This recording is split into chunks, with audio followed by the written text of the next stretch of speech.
সুপ্রিয় দর্শক মণ্ডলী, প্রীতি ও শুভেচ্ছা জানিয়ে শুরু করছি পাহাড়ের কৃষি অনুষ্ঠান। বাংলাদেশ টেলিভিশন চট্টগ্রাম কেন্দ্রের নিয়মিত আয়োজন পাহাড়ের কৃষি। আজকে আমরা উপস্থিত হয়েছি রাঙামাটি জেলার কাউখালী উপজেলার ঘাগড়া ইউনিয়নের ছোট পাগলি এলাকার একজন সফল বিলেতি ধনিয়া চাষি বাবু অরুণ তঞ্চঙ্গার পাহাড়ের ভেলিতে বিলাতি ধনিয়া চাষ দেখতে। চলুন ঘুরে দেখে আসি বিলাতি ধনিয়া চাষ। পার্বত্য এলাকায় চাষকৃত উচ্চমূল্যের ফসলের মধ্যে বিলাতি ধনিয়া উল্লেখযোগ্য। এর পাতা ও কচি পুষ্পদণ্ড সবজি, সালাদ ও মশলা হিসেবে ব্যবহৃত হয়ে আসছে। বিলাতি ধনিয়া পুষ্টিকর, সুগন্ধিযুক্ত, খাবারের স্বাদ বৃদ্ধিকারী এবং ভেষজ গুণের কারণে এর ব্যবহার ও জনপ্রিয়তা দিন দিন বৃদ্ধি পাচ্ছে। বহুকাল পূর্ব থেকেই দেশের দক্ষিণ পূর্ব পার্বত্য জেলার পাহাড়ি অঞ্চলে, সাধারণত পাহাড়ের পাদদেশীয় সমতলে এর চাষ হয়ে আসছে। সাধারণত নভেম্বর থেকে জানুয়ারি মাস পর্যন্ত বিলাতি ধনিয়ার বীজ বপনের উত্তম সময়। মাটিতে পর্যাপ্ত রস থাকলে ফেব্রুয়ারি মাস পর্যন্ত বীজ বপন করা যেতে পারে। বীজ বপনের পূর্বে জমি 5 থেকে 6টি চাষ ও উপর্যুপরি মই দিয়ে মাটির ঢেলা ভেঙে ঝুরঝুরা মিহি করে নিতে হবে। বেডের পাশে 30 সেন্টিমিটার চওড়া নালা রাখতে হয়। এতে করে পরবর্তী পরিচর্যা, সেচ ও অতিরিক্ত পানি নিষ্কাশনের কাজ সহজ হয়। দর্শকবৃন্দ, আমরা এখন কথা বলতে যাচ্ছি রাঙামাটি জেলার কাউখালী উপজেলার ঘাগড়া ইউনিয়নের 8 নং ওয়ার্ড ছোট পাগলিপাড়া এলাকার একজন সফল বিলেতি ধনিয়া চাষি বাবু অরুণ তঞ্চঙ্গার সঙ্গে। বাবু অরুণ, আপনি এই যে এখানে বিলেতি ধনিয়া চাষ করলেন, এই চাষটা আপনি কত বছর যাবত করে থাকেন? এটা প্রায় দীর্ঘ বছর থেকে করতেছি চাষটা। কত বছর? মানে 4-5 বছর হবে। 5 বছর যাবত আপনি এই চাষটা করে থাকেন। তো এইবার আপনি কতটুক জমিতে চাষ করলেন? এটা প্রায় 40 শতক হবে। 40 শতক জমিতে আপনি বিলাতি ধনিয়ার চাষ করলেন। এখানে তো দেখা যাচ্ছে আপনার পাশাপাশি আরও অনেকেরই বিলাতি ধনিয়ার চাষ আছে। তো আপনি তো বিগত 5 বছর যাবত যেহেতু চাষ করছেন, অবশ্যই তো এটা ভালো লাভজনক একটা চাষ। মোটামুটি লাভজনক। ধরেন আপনি এই জমি থেকে এই বছর কত আয় করবেন আশা করছেন? যদি দাম থাকে মানে 2 লাখ মতন। 2 লাখ মতন আপনি আয় করার আশা করছেন। তো বিগত সময়গুলো তো কি এই একই রকম আয় পেয়েছেন না আরও বেশি? মানে যখন দাম থাকে তখন তো মানে লাভ বেশি হয়, আবার কম যদি থাকে দাম তাহলে লাভ কম হয় আর কি। ধরুন আপনারা এটা কেজি প্রতি কেমন বিক্রি করে থাকেন? কেজি প্রতি মানে 1 কেজির উপরে মানে 600 কেজি এরকম পাওয়া যায়। মানে 1 কেজি 600 টাকার মতো? 20 থেকে। ও আচ্ছা আচ্ছা, 600 কেজি মানে পাওয়া যায়। আচ্ছা, 1 কেজি বীজ যদি আপনি জমিতে বপন করেন সেক্ষেত্রে আপনি 600 কেজি পর্যন্ত পাতা বিক্রি করতে পারেন। বিলাতি ধনিয়া তো আপনারা চাষ করেই থাকেন। জি জি। এই বিলাতি ধনিয়ার চাষাবাদ পদ্ধতিটা কি? ধান কাটার পরে আমরা মানে জমিতে ভালোভাবে ট্রাক্টর দিয়ে চাষ করে মই দিয়ে তারপর আমরা বেড তৈরি করি। বেড তৈরি করে তারপর আমরা খুঁটি মাছা তৈরি করে দিই। মাছা তৈরি করে তারপর বীজগুলো মানে ছিটিয়ে দিই, তারপর আগাছা দিয়ে দিই, মানে যেহেতু রোদ না পড়ে আর কি। তারপর আগাছা দেওয়ার পরে পানি সেচ দিই। সেচ দেওয়ার পরে আমরা তারপর মানে 20-15 দিন পরে যখন বীজ উঠে যায় তখন আমরা ওই আগাছাগুলো ফেলে দিই আর কি, ওই শুকনো আগাছাগুলো। তারপর এই ক্ষেত্রে আমরা যে কোনো সবজি রোপণ করে দিই, যেমন ভুট্টা, তারপর কুচু, ঝিঙ্গা, এগুলো সবগুলো মানে সবজি পাওয়া যায় ক্ষেত থেকে। মানে আপনার এই বিলাতি ধনিয়া চাষাবাদের পাশাপাশি দেখা যাচ্ছে আপনি কিছু সবজিও চাষ করলেন। এ থেকে আপনার বাড়তি কিছু আয়ও আসলো এবং আপনার পরিবারের চাহিদাও মিটছে। তো আপনি যে এইটা যে চাষাবাদ শুরু করলেন, আপনি কার দেখা থেকে এটা শুরু করলেন? এটা মানে ওই আমার আগে যেগুলো আছে, যেমন আমার বাবা করছে চাষ, এগুলো থেকে আমরা শিখছি আর। মানে এটা বলতে গেলে এই চাষাবাদ পদ্ধতিটা বা এই চাষটা আপনি বংশগতভাবে হ্যাঁ, হ্যাঁ। মানে বাবা করেছেন বা তার বাবা করেছেন, ও। এইভাবে আপনিও এটা করে যাচ্ছেন করে যাচ্ছি। এবং এটা একটা লাভজনক ব্যবসা বলে আপনি মনে করেন। মানে লাভজনক মোটামুটি, মানে দাম যদি থাকে মানে লাভ হয় আর কি। আপনি যে পাহাড়ের ঢালে এই বিলাতি ধনিয়া চাষ করছেন, তো এই চাষ করতে গিয়ে আপনি কি কি সমস্যার সম্মুখীন হন? ধনেপাতা চাষ করার সময় মানে আমরা যদি বর্ষা পরে বৃষ্টি হয়, মানে পাহাড় ভেঙে মানে তলে যায় আর কি। আবার বিভিন্ন রোগ জীবাণু হয় মানে ধনেপাতার খেতে আর কি। তারপর এগুলো পানির সমস্যা আছে। তারপর গরু ছাগল এগুলো খেয়ে ফেলে, মানে মাসে একবার মানে ওষুধ দিতে হয় পার খেতে। স্থানীয় উপজেলা কৃষি অফিস থেকে এই চাষাবাদের জন্য আপনি এ পর্যন্ত কি সুযোগ সুবিধা পেয়েছেন? উপজেলা কৃষি অফিসার থেকে মানে আমরা এই ধনেপাতা সম্বন্ধে মানে মানে বিভিন্ন সহযোগিতা পাইছি। মানে ওরা বিভিন্নভাবে মানে মানে যে চাষ কীভাবে করবো কীভাবে না করবো এগুলো মানে সবগুলো শিখিয়ে দেয়। তারপর মানে কোন কোন ওষুধ দিতে হবে এগুলো মানে পরামর্শ দিয়ে দেয় আর কি। এটা আরও উন্নত মানে প্রশিক্ষণ পাইছি আমরা। যেমন কয়েক মাস আগে মানে পেঁয়াজ রোপণ করছি, পেঁয়াজগুলো তো তুলে ফেলছি এখান থেকে।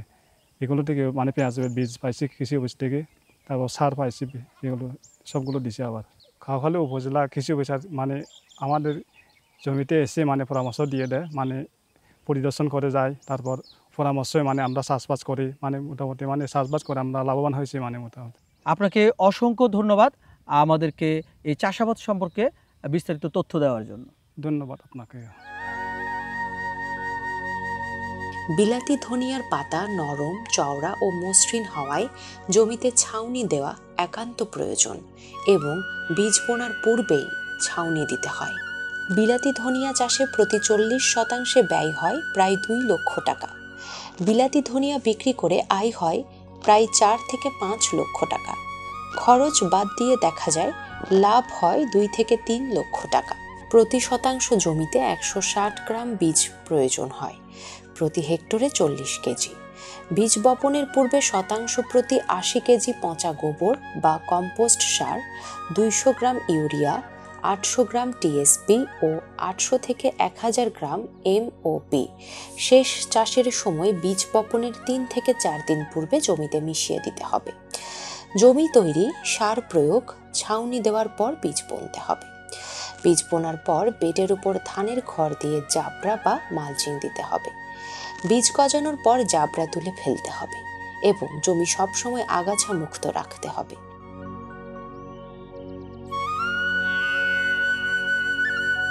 সুপ্রিয় দর্শক মণ্ডলী, আমরা এখন কথা বলছি রাঙ্গামাটি জেলার কাউখালী উপজেলার উপসহকারী কৃষি কর্মকর্তা প্রীতিময় চাকমার সঙ্গে। আমি প্রথমে জানতে চাইব, এই যে বিলাতি ধনিয়া, এই বিলাতি ধনিয়া চাষাবাদে উপজেলা কৃষি অফিস থেকে কিভাবে সহযোগিতা করা হয়ে থাকে? আমাদের উপজেলা কৃষি অফিস থেকে আমরা ফিল্ডে এসে সারাক্ষণ কৃষকের সাথে আমরা আদান প্রদান করে থাকি। কারিগরিক পরামর্শ আমরা কৃষি অফিস থেকে দিয়ে থাকি। তো আমাদের পরামর্শ অনুযায়ী আমাদের কৃষক ভাই বোনেরা আমাদের পরামর্শগুলো তারা সঠিক সময়ে কাজে লাগিয়ে ধনিয়া চাষ তারা অলরেডি করতেছে। দীর্ঘ 18-20 বছর তারা আজকে এই ধনিয়া চাষ নিয়ে তারা ফলন ভালো ফলাচ্ছে। তো এখন বর্তমানেও এই যে নভেম্বর তারা বীজ বপন করে আজকে মাঠ থেকে আজকে হারভেস্ট করে কৃষকরা ধনিয়া পাতা তারা মাঠ থেকেও উঠেছে। আপনারা নিজেও দেখতেছেন এই যে তারা কৃষক ভাই বোনেরা তারা যে পরিশ্রম করতেছে। তো এটা হলো বিলাতি ধনিয়া হলো অর্থকরী ফসল, খুব লাভজনক ফসল। তো কৃষকরা প্রত্যেক বছরে তারা বারবার এই যে বিলাতি ধনিয়া চাষের দিকে তারা উদ্যোগী হচ্ছে। এখন বাজারেও তারা বেশ চাহিদা চাহিদা অনুযায়ী তারা পাতার অনুসারে ডিমান্ডটা তারা যত বেশি পাতা, যার কৃষকের পাতা সুন্দর হবে সে বেশি টাকা অ্যামাউন্টটা বেশি পায়।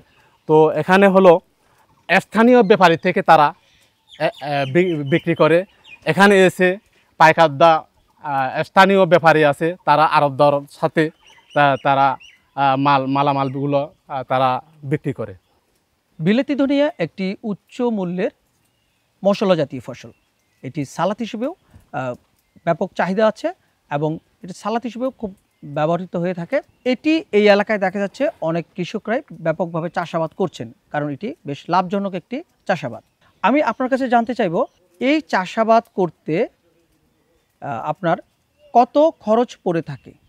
মূলত কৃষকরা 40 শতক জমির জন্য তাদের বীজ লাগে 6 হতে 7 কেজি আনুমানিক। তো তাদের জমি পরিচর্যা, আগাছা পরিষ্কার করা, মেশিন দিয়ে সাজ দেওয়া, প্রায় বীজ সহ মাজাং সহ তারা লেবার সহ যতগুলো খরচ লাগে প্রায় তাদের 1,30,000 মতো তাদের খরচ হয়ে থাকে। তো তারা যতক্ষণ পর্যন্ত এই ধনিয়া পাতা বাজারে সাপ্লাই দেবে ততক্ষণ পর্যন্ত তাদের খরচ হয়ে যায় প্রায় 2.5 লক্ষ হতে 3 লক্ষ, 2.5 হতে 2 লাখ টাকা খরচ হয়। তো পরে তারা যখন বাজারজাতকরণ করবে তখন ধাপে ধাপে তারা এক মাস পর পর এই পাতাগুলো উঠায়। তখনই তারা যতক্ষণ পর্যন্ত এই পাতা উঠানো না হয় ততক্ষণ পর্যন্ত তাদের লেবার আছে লাগে। তারা যখন পাতা বাজার উৎপাদন করার পরে তারপরে তারা বুঝতে পারে যে তারা কতটুকু লাভ ইনকাম হয়। প্রায় আমি মনে করি তারা 3 লাখ হতে 4 লক্ষ টাকা তারা একখানি থেকে তারা টাকা ইনকাম করে। তো আরেকটা কথা আছে, এই যে বাজার দর সব সময় এক রেটে থাকে না, হয়তো ওঠানামা করে। তো বিশেষ করে এখন বর্তমানে এই যে মহিলা ভাই বোনেরা এখন বর্তমানে তারা বিক্রি করতেছে 80 হইতে 100 টাকা করে। তো এই ডিমান্ডটা যদি তারা পুরো সিজনটা যদি পায়, আমি মনে করি 4.5 লক্ষ হতে 5 লক্ষ টাকা তারা আয় ইনকাম আসবে। এতক্ষণ আমাদেরকে এই বিলাতি ধনিয়ার চাষাবাদ পদ্ধতি এবং বিপণন সম্পর্কে বিস্তারিত বলার জন্য এবং সময় দেওয়ার জন্য ধন্যবাদ। চারা গজানোর পর 1 মাস অন্তর অথবা প্রতি 2 বার ফসল সংগ্রহের পর প্রতি শতাংশে 200 গ্রাম হারে ইউরিয়া উপরি প্রয়োগ করতে হবে। ঝর্ণা পদ্ধতিতে মাটির অবস্থা বুঝে 4 থেকে 7 দিন পর হালকা সেচ দিতে হবে। মাঝে মাঝে বিলাতি ধনিয়ার গাছে পুষ্পদণ্ড দেখা দিলে তা গোড়া থেকে ভেঙে দিতে হবে, অন্যথায় পাতা উৎপাদন ব্যাহত হয় এবং ফলন মারাত্মকভাবে হ্রাস পায়। চাষাবাদের বিভিন্ন সময় রোগবালাই দেখা দিতে পারে, তাই নিয়মিত জমি পরিদর্শন করতে হবে। সাধারণত বিলাতি ধনিয়ার সম্পূর্ণ গাছ তুলে সংগ্রহ করা হয়। 15 থেকে 25 সেন্টিমিটারের মতো পাতাসহ লম্বা গাছগুলি তুলে নেওয়া হয়। এভাবে 8 থেকে 12 বার জমি হতে পাতা এবং বিলাতি ধনিয়া সংগ্রহ করা হয়।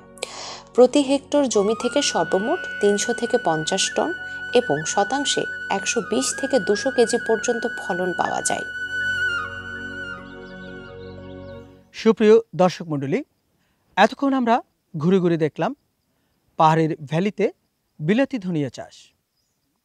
আবারও দেখা হবে যে কোনো ফসলের মাঠে, বাগানে। সেই পর্যন্ত সকলেই ভালো থাকবেন, সুস্থ থাকবেন। ধন্যবাদ সবাইকে।